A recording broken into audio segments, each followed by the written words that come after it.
You will see that Russian sanctions will be coming down, said Haley yesterday on Face the Nation.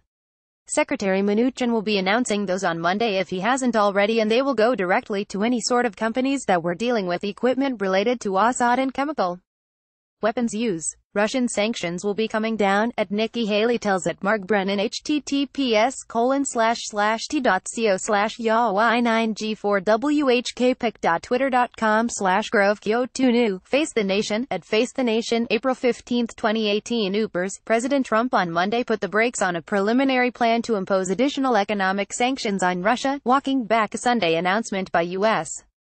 Ambassador to the United Nations Nikki Haley that the Kremlin had swiftly denounced as international economic raiding. Administration officials said the economic sanctions were under serious consideration, along with other measures that could be taken against Russia, but said Trump had not given final authorization to implement them.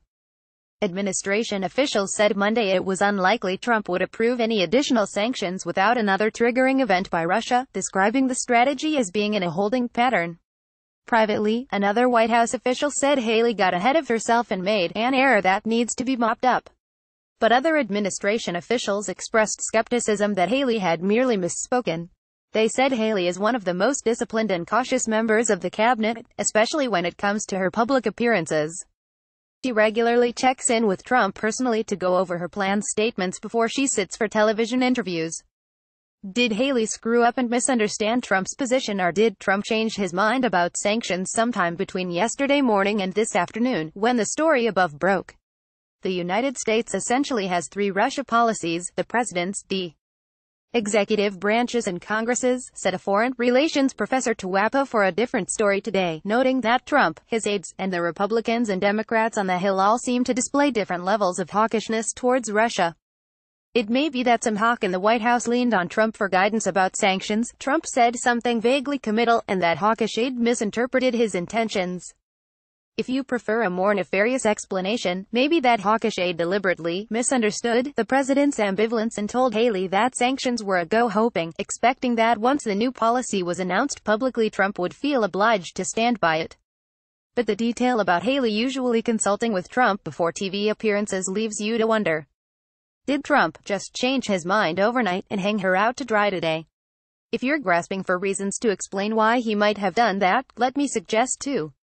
One possibility is that he got spooked when Russia blew up this morning at Haley's talk of new sanctions, calling it international economic raiding. US and Putin have been ratcheting up tensions in various ways over the past few months, punctuated by the attacks in Syria on Friday night, risking total collapse of his long-delayed efforts to improve relations with Moscow.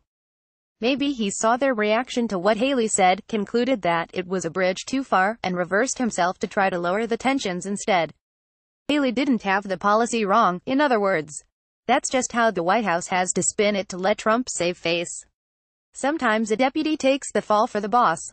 Another possibility, though, is that the WAPO story linked above infuriated Trump and jolted him to change course.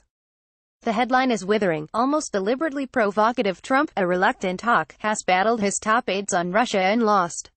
The idea of losing in any context is intolerable to POTUS. The idea of losing in a test of wills with his own subordinates, which suggests weakness, must have sent him through the roof. I'm just speculating, but it's easy to see him stumbling across that piece, fuming at public perceptions that his aides are leading him by the nose on Russia, and deciding to cancel the sanctions just to prove that it's false.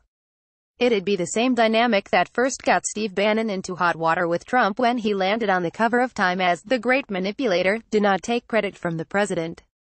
No one manipulates him, he sets the policy, not Nikki Haley or John Bolton.